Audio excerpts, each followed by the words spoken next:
Hello and welcome to Sit Down with the Chief. We're here with editor Richard Steiner, who's going to talk about Special Prosecutor Robert Mueller and the 40 or so questions he wants to ask President Trump. Richard? Well, they came to light last week in a New York Times article.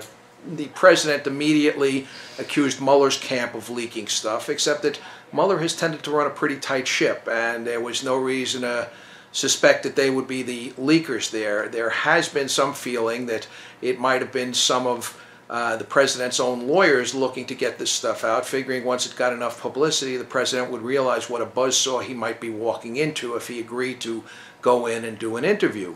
And there had even been some speculation that the newest member of his team at the time, Rudy Giuliani, might have been behind it.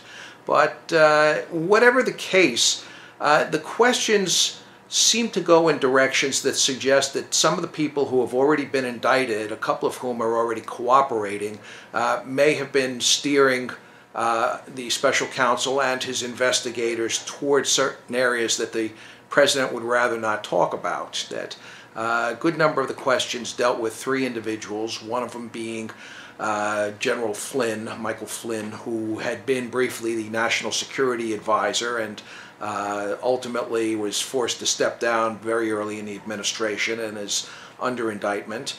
Also James Comey, the FBI director whom the president fired, and finally the Attorney General, Jeff Sessions. The Comey and Flynn questions seem to be somewhat linked, and part of the reason is that according to Mr. Comey, early on the president had buttonholed him and asked him whether he could let things go as far as Flynn went and not be looking to charge him, basically saying that he was a good guy, and it seemed almost as if Trump was trying to gauge just how loyal the FBI director was supposed to be, because that's how the president tends to think. FBI directors are supposed to be serving the country rather than any individual in the White House, but that isn't necessarily a view that Trump shares. And so there's the question of, was he looking to obstruct justice in terms of his trying to steer Comey away?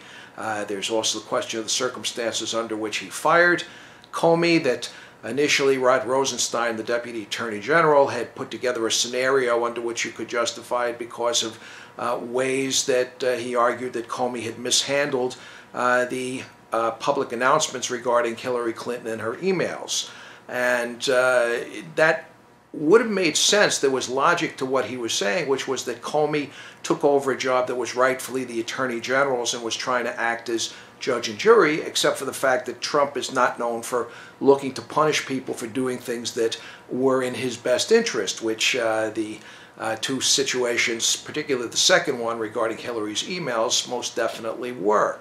Then there's the question of Sessions, and Sessions, again, was somebody who did something that you're supposed to do in a particular circumstance, and that was to recuse himself from the investigation because it was learned that he had misrepresented to Congress his dealings with Russian officials when, during his confirmation hearing, he had said that he had had no contact with any Russian officials over the course of the campaign, when in fact he had met with Sergei Kislyak, the Russian ambassador to the U.S., on two different occasions. But from Trump's point of view, that Sessions was supposed to run interference for him in terms of any kind of internal investigation of whether there had been collusion, and instead he left Comey to his own device until the president fired him, and then he allowed Rosenstein to bring in Mueller, who is a guy who's got a sterling reputation, is in fact a Republican who was first appointed FBI director by a Republican president, George W. Bush, later reappointed by President Obama. And it's something where the president feels that, that he should have been protected from the justice system working the way that it's supposed to work. And at one point he was supposed to have exclaimed, "Where's my Roy Cohn?" talking about the fixer who had been the henchman of Senator Joseph McCarthy and later on was an early mentor to Trump when he was starting to make his way in the political and real estate worlds of New York. And so it would seem like he has good reason to be wary. I think what his lawyers believe is that he's got even more reason to be wary because Trump, for much of his life, has looked to skate on the edges and looked to get by with lies and brazenness, and those are not the sort of things that are likely to impress either Mueller or the people who are part of his team. And there's a real feeling that the president could walk himself into a perjury indictment. In fact, Giuliani used the phrase perjury trap in terms of talking about it. And it's not something that they would have to work that hard to trap him. This is something that he would probably do to himself.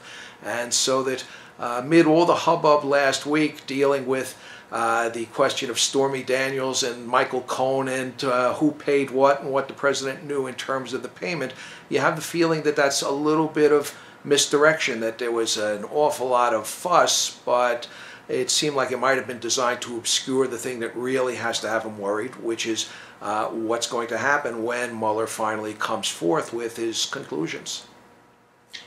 Thank you, Richard Steyer, and thank you for watching Sit Down with the Chief.